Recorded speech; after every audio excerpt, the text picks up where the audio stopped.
A veces somos como una tetera en el fuego que ha consumido toda el agua, pero el fuego sigue quemando.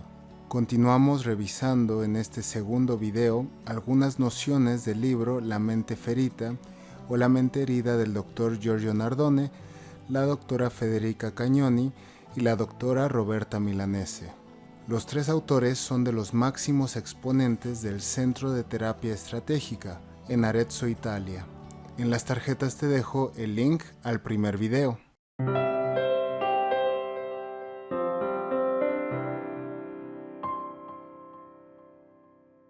Es importante aclarar que, aunque yo soy afiliado oficial y colaborador del Dr. Giorgio Nardone en México, este proyecto debe considerarse como un trabajo individual en el que únicamente expongo mis opiniones e interpretaciones acerca de los textos, ya sea del Dr. Nardone o de algunos otros autores, teniendo como objetivo la difusión y profundización del conocimiento. El Dr. Giorgio Nardone es el creador de la terapia breve estratégica, considerada uno de los modelos más eficaces y eficientes para resolver problemas tanto en el ámbito clínico como en el ámbito empresarial y de mejoramiento de la performance. Hola, soy el doctor en psicología Diego García y en este canal hablo regularmente acerca de temas de psicología y psicoterapia. Si es tu primera vez por aquí, considera suscribirte y activar las notificaciones. En este video revisaremos las distintas formas en las que el dolor se presenta en nuestras vidas, ya sea en el pasado, en el presente o anticipando un futuro terrible. Cobra una particular importancia cómo es que los autores abordan la situación dolorosa por la que aún estamos pasando, efecto de la pandemia del COVID. Por cierto, hace un año hice un video al respecto, si te interesa te lo dejo aquí en las tarjetas. Así que en este libro se revisa lo más actual a lo que han llegado en el Centro de Terapia Estratégica con respecto a este tema. Y como les comentaba en el video anterior, en esta ocasión vamos a revisar esta parte del esquema. Si deseas descargar totalmente gratis este mapa mental, te dejo el link en la descripción. Por cierto, te anticipo que este video tiene bastante contenido. Veremos las manifestaciones del dolor en 3 momentos: en el pasado, en el presente y hacia el futuro. Te recomiendo que hagas una pausa al finalizar cada una de las 3 secciones para que tu mente asimile mejor la información sin saturarte y que así la información te resulte más útil. Con respecto al pasado, aquí los autores destacan el trauma, que irrumpe como un relámpago, marcando un antes y un después en la vida de las personas.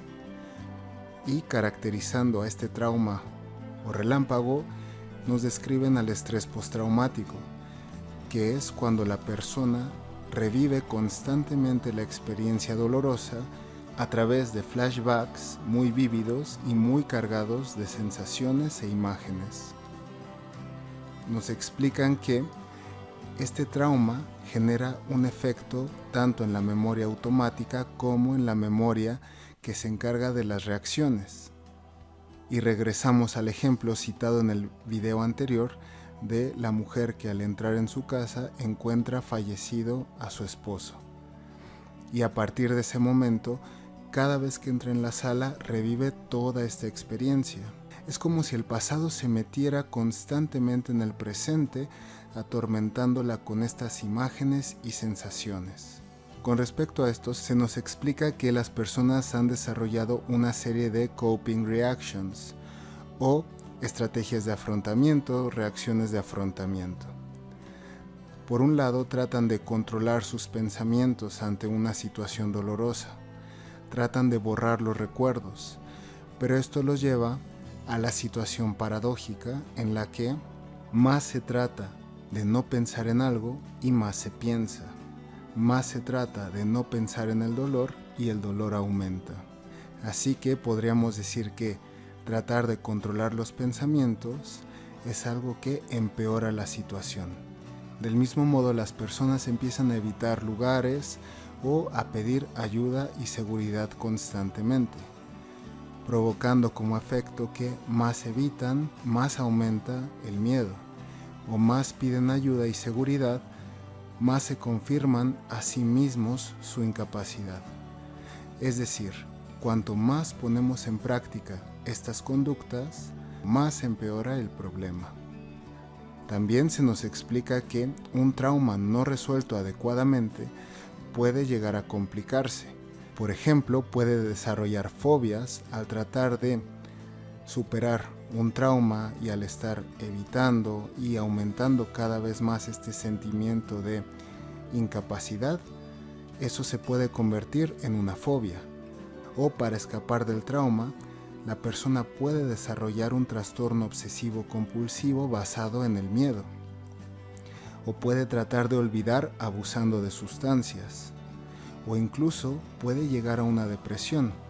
Desde este marco teórico, la depresión surge después de que han ocurrido una serie de fracasos reiterados por superar el trauma, que lleva a la persona a un sentimiento de impotencia que desemboca en la renuncia. Trato de quitarme estas imágenes de la cabeza, pero no lo logro, me siento impotente y entonces me rindo y renuncio.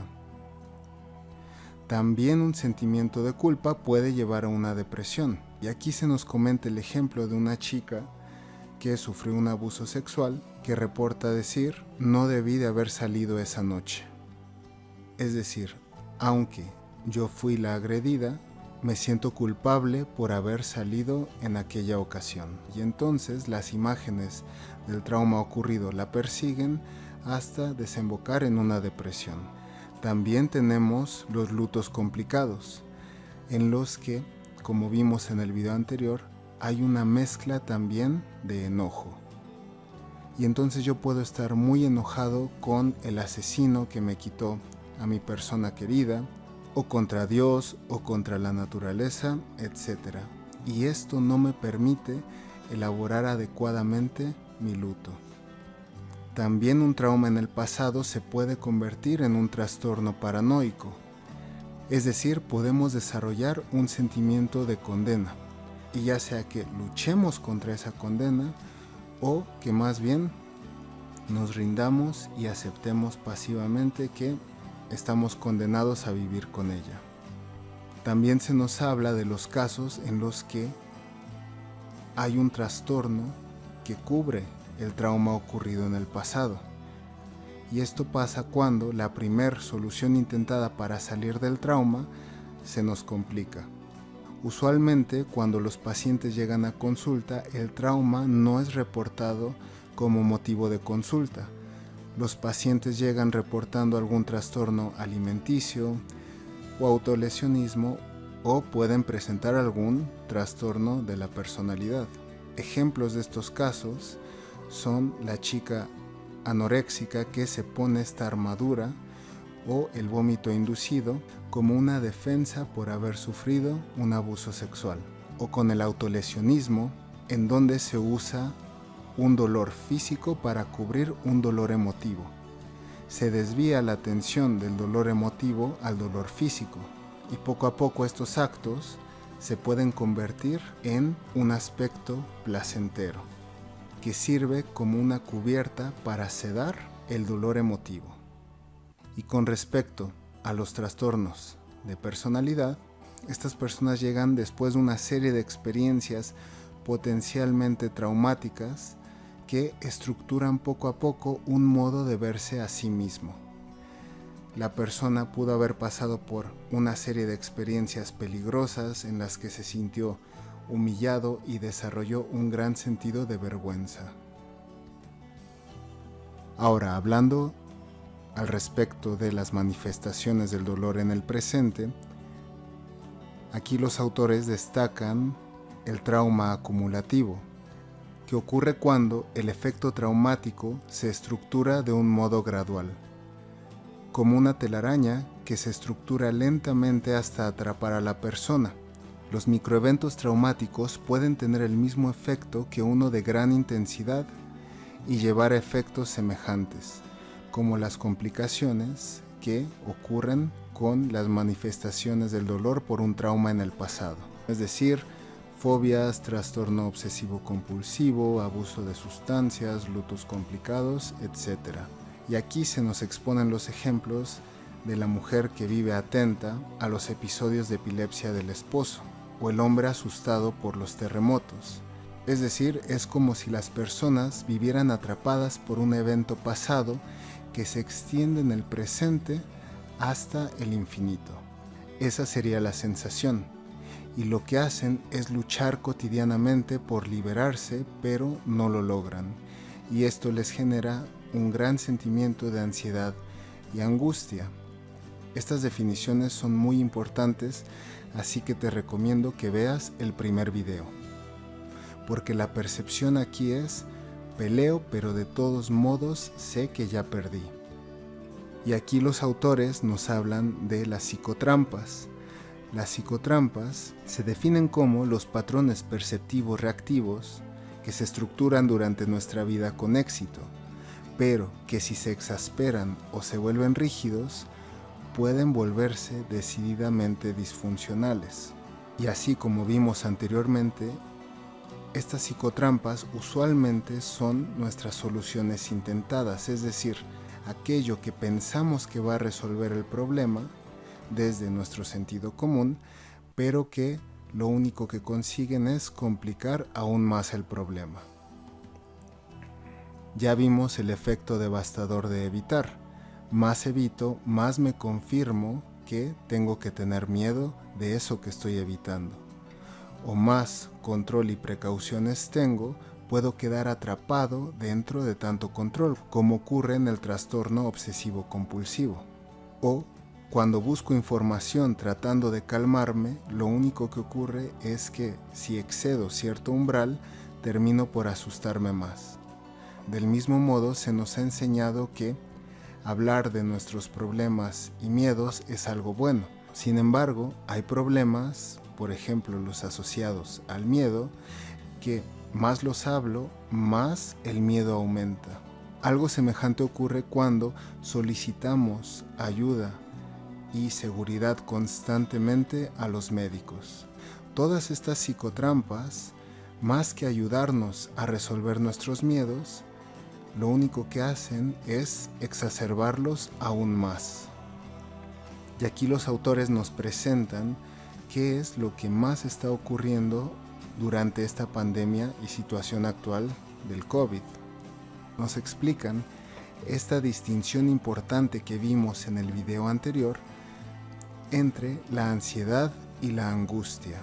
A grandes rasgos habíamos dicho que la ansiedad es una activación del cuerpo ante un estímulo considerado amenazante y que dentro de ciertos parámetros la ansiedad es algo que nos permite funcionar mejor, pero que si se sobrepasa ese umbral puede convertirse en pánico y bloquearnos.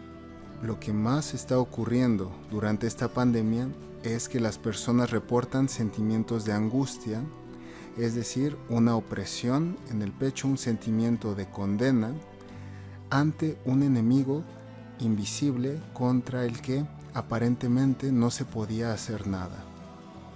También se nos habla de lo que estaba ocurriendo en el ámbito hospitalario. Por ejemplo, las personas que han tenido que pasar por un luto sin cuerpo, precisamente porque sus familiares fallecían dentro del hospital y no se les permitía tener contacto con su familiar. Somos como llevar a cabo incluso los rituales de un modo como tradicionalmente se llevaba a cabo. También se nos habla, continuamos revisando en este segundo video algunas nociones del libro La mente feliz trabajando en primera línea del doctor Giorgio Nardone. Si deseas más información, te dejo y la doctora Roberta Milanesi con respecto específicamente al ámbito del personal de primera línea. En este video que te comento, explico con mayor detalle cómo es que durante esta pandemia, precisamente a partir del encierro, los niveles de violencia aumentaron peligrosamente. Con respecto al futuro, aquí se nos habla de una angustia porque el futuro pierde totalmente el significado. y esto lleva a las personas a una incapacidad para decidir. Es decir, aquí nos enfocamos en una condena. No veo soluciones, y como habíamos visto, desilusión tras desilusión lleva al colapso, que en algunas ocasiones se convierte en una depresión. Aquí los autores nos señalan estas posibilidades de condena. Puede ser que yo cree la condena. Y aquí se nos pone el ejemplo del hombre que engañaba a su esposa, la pierde y entonces vive arrepentido. Él creó su condena. O puede ser que la condena llegue sorpresivamente.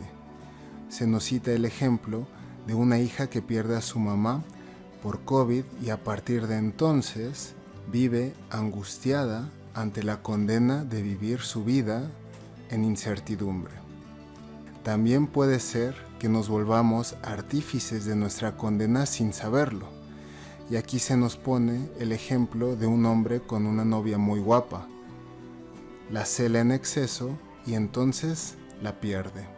O también cuando la condena se esconde en el pasado. Y aquí se nos pone el ejemplo del hombre que al sentirse rechazado inmediatamente tiene esta gran reacción de dolor y no puede evitarlo. O puede ser que no seamos el artífice de nuestra condena, pero nos convirtamos en él. Se nos pone el ejemplo de la mujer con VIH que al estar tan enfocada en vengarse de la persona que la contagió, aleja a todas las demás personas que quieren acercarse a ella. Y así se confirma a sí misma que está condenada a estar sola. O puede ser también, como vimos, que la condena se encuentre en el luto complicado, en donde yo no puedo elaborar adecuadamente mi luto y vivo bloqueado y pienso que así va a ser el resto de mi vida. Y para finalizar llegamos a la solución que sugieren los autores y explican que el dolor no desaparece, pero puede sedimentar. Como explicamos en el primer video, el dolor es un aspecto fundamental en la vida y por más que tratamos de no pensar en el dolor o de no sentirlo, más el dolor aumenta, porque su función es la de ser como una alarma que nos indica que hay algo que curar.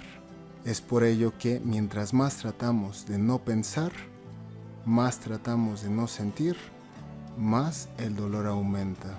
Así que en terapia el objetivo nunca es quitar el dolor, más bien es ayudarlo a acomodarse en el lugar saludable que le corresponde, es decir, en donde ya no nos bloquee y nos permita continuar con nuestra vida, convirtiendo ese dolor en determinación, fuerza, resiliencia y sensibilidad.